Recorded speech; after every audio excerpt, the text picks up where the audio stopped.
Our son had some frustration issues when he was in preschool because he did not have the language he needed to say to other kids, "Excuse me, I was playing with that truck. Would you give it back to me promptly, please?" What he did instead was bite them. It was a difficult time, but if he bit a friend's child, we calmed them down, we laughed it off, and got on with life. Unfortunately, one day he bit Mason, whose mother was a nurse and was very familiar with the toxic environment that lives in a human mouth. She rushed her little darling off for life-saving shots. I was the president of that preschool. I had to suspend my own son and had to deliver a bottle of expensive red wine to the mother so that our small community could hear a kinder, gentler version of the story. I got a lot of advice about who I might want to be as a parent. Everything from ignore it, you'll grow out of it, to bite him back. Seriously, who bites a preschooler? Okay, I did. Let me explain. We were on our way home from a recreational outing, and he didn't want to get into his car seat. So I was forcing him in and buckling him down, and he bit me on the forearm. So I bit him back. Not in anger. I was calm, under control. I took his little, perfect, unmarked, tender arm, and I made eye contact with him, and I said, "You don't bite people. It hurts. Like this." It wasn't a magic fix.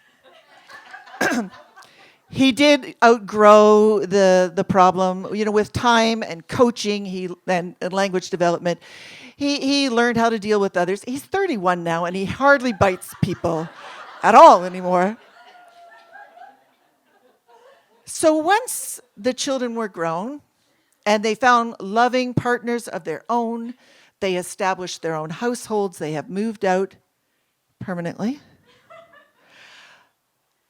We barely had a chance to enjoy that empty nest stage of life when elder care became an issue. A PSW in the audience. Parenting your parents involves a whole set of new roles. I was a chauffeur, a companion to social events, groundskeeper, tech support, errand runner, and personal support worker. None of these were on my list of things I wanted to do when I grew up. I remember one particular day when my mother called me to come over and help her wrap and mail a parcel. She had fingers that were very twisted by arthritis, and she couldn't find the address she needed. So I arrived, and she brought a toothpaste box out of the refrigerator. I was confused. She explained to me that she had bought bacon on sale, and it was just fat, totally inedible. So she stuffed the raw meat into the toothpaste box and would like to mail it back to the company.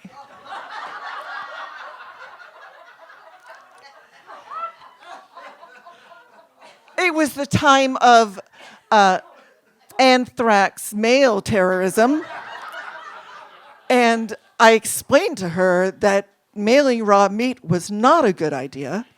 It would create a toxic issue for the poor, unsuspecting customer service rep, not to mention the mail carrier. And I convinced her that we should write a letter of complaint. I sat her down as I would one of my students, and we did an opening paragraph that said nice things about the company. We explained what the problem was, and we calmly asked for a refund. I attached a digital picture of the offending bacon, and as she went to sign it, she wrote, "I wanted to mail it back to you, but my daughter wouldn't let me."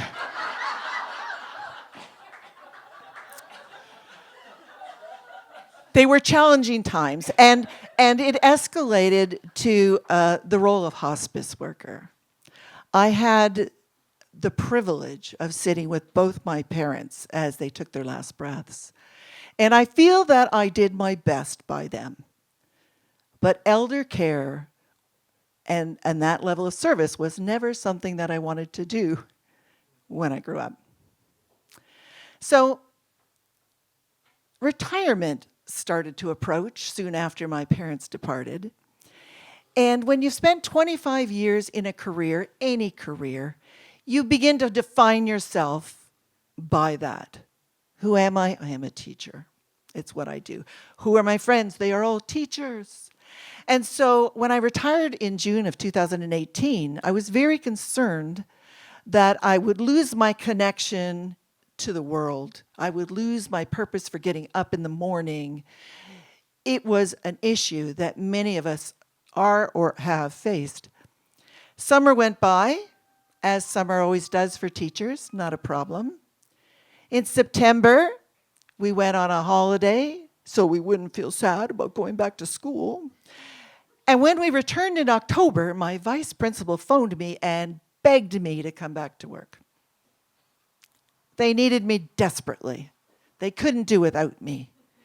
I admit it felt good to be needed and wanted.